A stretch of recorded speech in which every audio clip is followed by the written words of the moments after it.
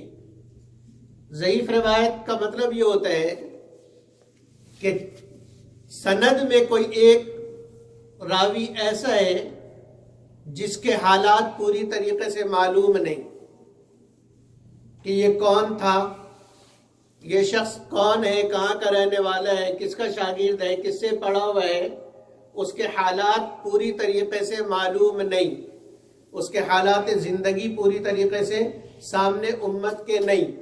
تو جب ایسا راوی اگر کسی روایت کے حدیث کے سند میں آ جاتا ہے تو محدثین اس کو کمزور روایت میں ڈالتے ہیں۔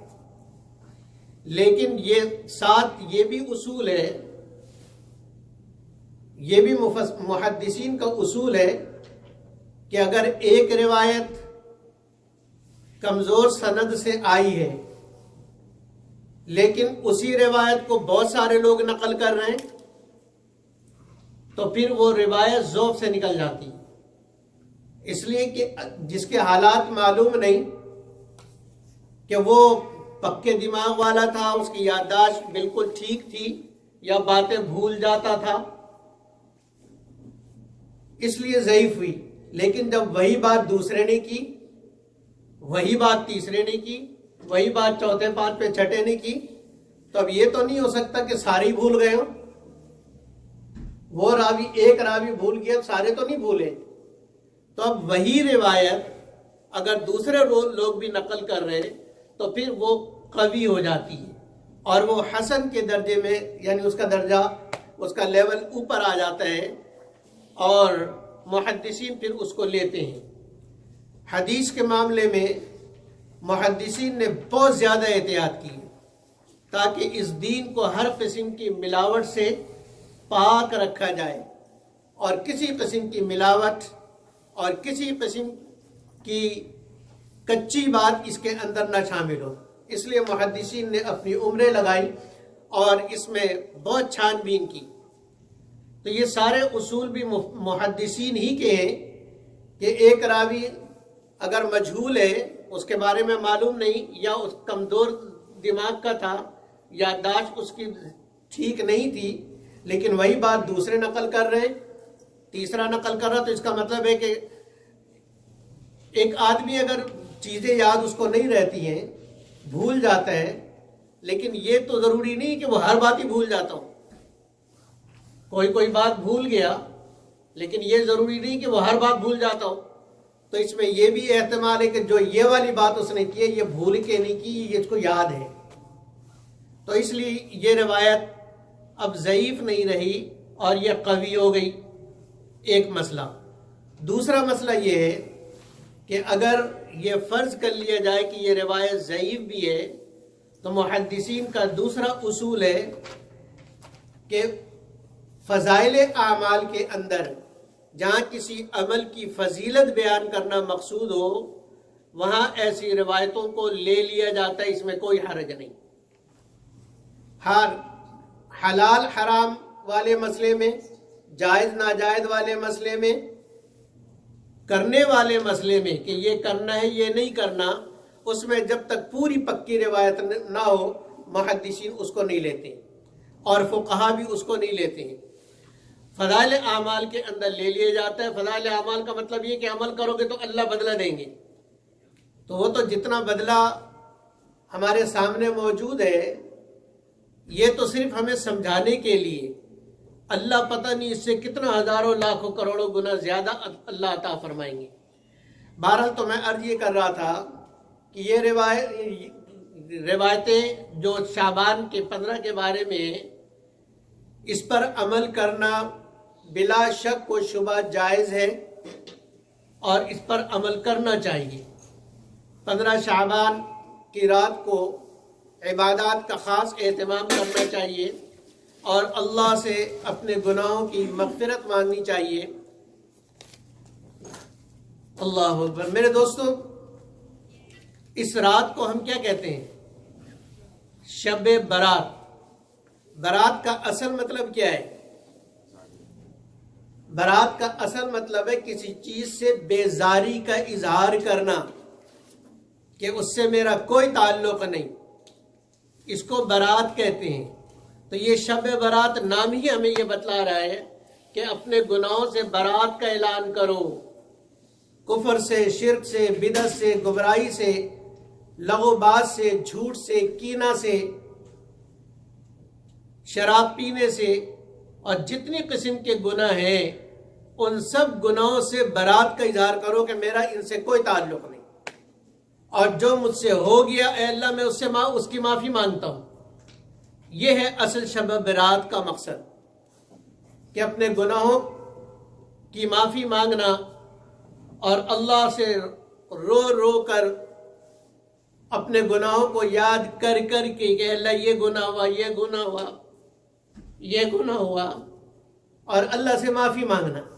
یہ رات اصل میں ہے اس کے لیے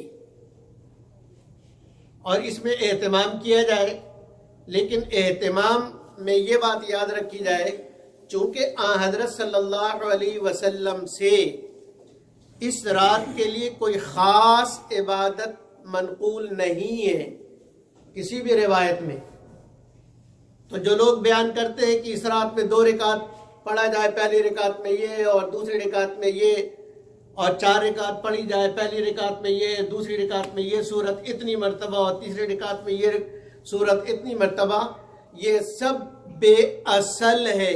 اس کی کوئی بنیاد نہیں، اس کی کوئی بنیاد نہیں. یہ نہ حضرت صلی اللہ علیہ وسلم سے منقول ہے نہ صحابہ تابعین سے منقول ہے. اس لیے نفلی عبادت جتنا چاہے کریں اور لیکن کرے اکیلے میں.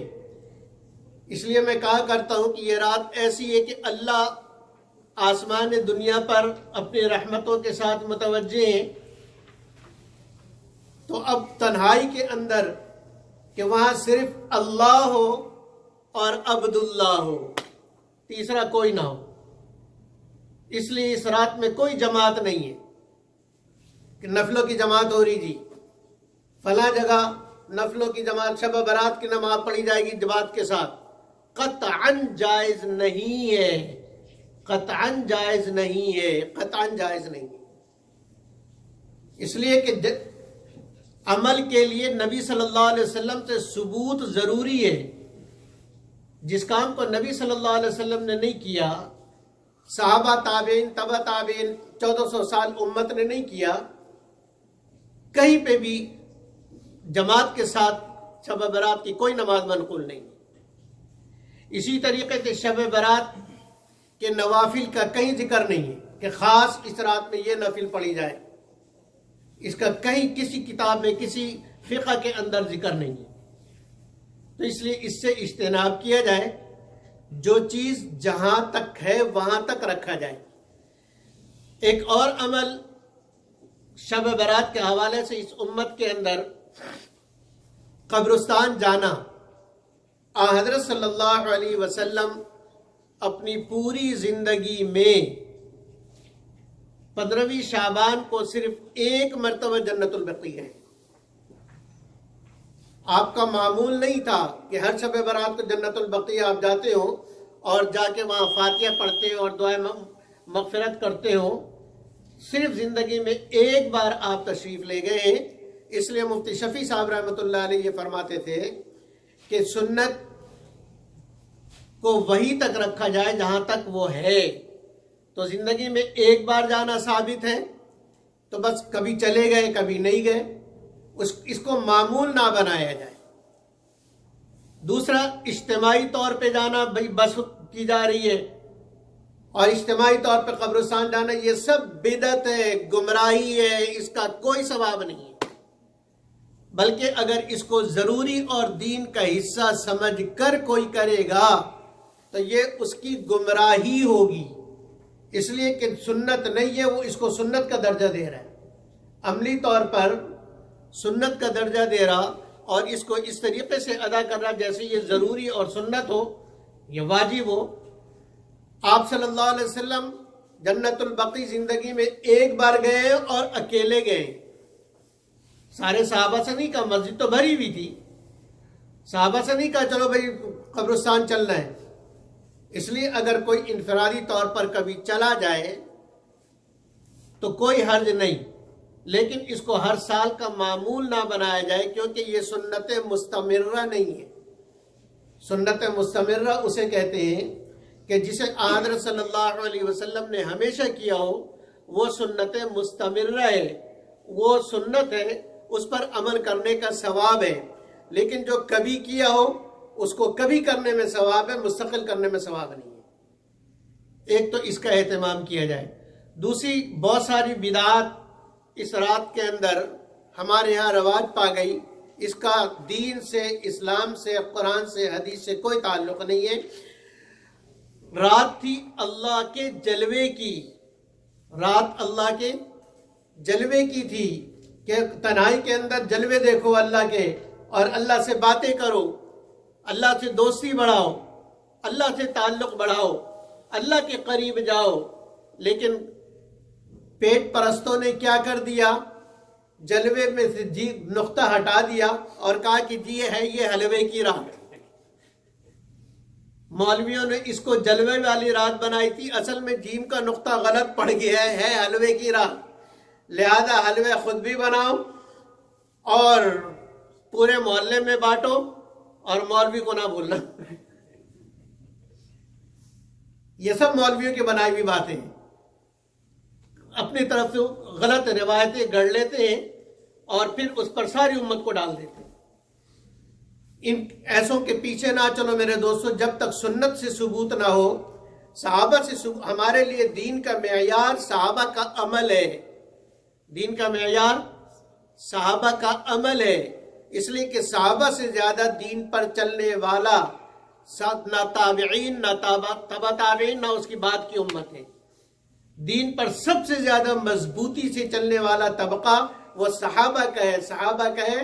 اگر کسی چیز کا ثبوت صحابہ سے ہے تو اس پر عمل کیا جائے، اور اگر صحابہ سے نہیں ہے تو پھر اس کو چھوڑ دیا جائے کہ یہ بدعت ہے۔ تو اس کو جلوے کی رات بناؤ میرے دوستوں، حلوے کی رات نہ بناؤ۔ پھر ایک اور بدعت آتش بازی، یہ تو انتہائی احمقانہ اور میں تو کہتا ہوں کفریانہ فعل ہے۔ کیوں؟ اس لیے کہ اوپر سے اللہ کی رحمتیں آ رہی اور رحمتیں امت پر برس رہی ہیں، اور نیچے سے آتش اور آگ چھوڑا جا رہا تاکہ اللہ کی رحمت ہم تک پہنچے ہی نہیں۔ اصل میں شیطان بڑا دشمن ہے ہمارا، شیطان کا مادہ خلقت آگ ہے، وہ آگ سے بنا ہے، اس لیے اس نے یہ دیکھا کہ اگر یہ امت اس رات میں اللہ سے معافی مانگے گی تو اللہ کے نبی تو فرماتے قبیلہ کلب کی بکریاں، قبیلہ کلب بہت زیادہ بکریاں پالا کرتا تھا، بڑے بڑے ریوڑ تھے ان کے پاس، تو مثال دینے کے لیے فرمایا کہ قبیلہ بکر کی بکریوں کے جتنے بال ہیں، ایک بکری نہیں بکریوں، پورا پتہ نہیں کتنے ہزاروں بکریاں تھیں، کہا ان پر جتنے بال ہیں اللہ اتنے ہی لوگ جہنم سے آزاد کرتے ہیں 15 شعبان کی رات۔ تو اب شیطان نے جب یہ دیکھا کہ اتنے اگر معاف ہوتے رہیں گے تو میرا مقصد تو فیل ہو جائے گا، لہذا اس نے ہمارے بچوں کے ہاتھوں میں اپنا مادہ خلقت پکڑا دیا کہ تم رات بھر اس میں مشغول رہو۔ ایک اس نے یہ کام کیا، اور بڑوں کو حلوہ کھلا کے، جب حلوہ آدمی کھائے گا پیٹ پر بوجھ آئے گا پھر کیا ہوگا؟ عبادت تو نہیں ہوگی، نیند آئے گی۔ ان کو سلا دیا کہ گناہوں سے بڑے معافی نہ مانگے، اور بچوں کو کھیل میں لگا دیا، ساری دنیا مست اور شیطان کے بلے بلے، شیطان کی بیجا ہو گئی، مزے آ گئے کہ بھئی اتنے اللہ مغفرت کرنے کے لیے تیار ہے، لیکن مغفرت مانگے، جو مانگے گا اس کی مغفرت ہوگی، جو مغفرت نہیں مانگے گا اس کی مغفرت نہیں ہوگی۔ اس لیے شیطان نے مغفرت مانگنے سے ہی امت کو ہٹا دیا، غافل کر دیا۔ تو اس لیے میرے دوستو اس میں احتیاط کیا جائے، اور اس رات میں خوب اللہ سے رویا جائے، گڑ گڑایا جائے، اور تنہائی کے اندر اکیلے میں، کہ کسی کو پتہ نہ چلے کہ آپ کتنا روئے ہیں، کتنا دھوئے ہیں، کتنی آپ نے تلاوت کی، کتنا ذکر کیا، کتنی اللہ سے دعائیں مانگی ہیں، اللہ سے روتے گڑ گڑاتے اپنے معافی مانگتے ہوئے یہ رات کو گزارے، اور اگلے دن کا روزہ بھی رکھے۔ حضرت صلی اللہ علیہ وسلم کی روایت ہے جس میں فرمایا کہ قوموا لیلہا وصوموا نہارہا، کہ رات میں قیام کرو یعنی عبادت کرو اور اگلے دن کا روزہ رکھو۔ اللہ رب العزت مجھے اور آپ کو عمل کی توفیق عطا فرمائے۔ وآخر دعوانا ان الحمدللہ رب العالمین۔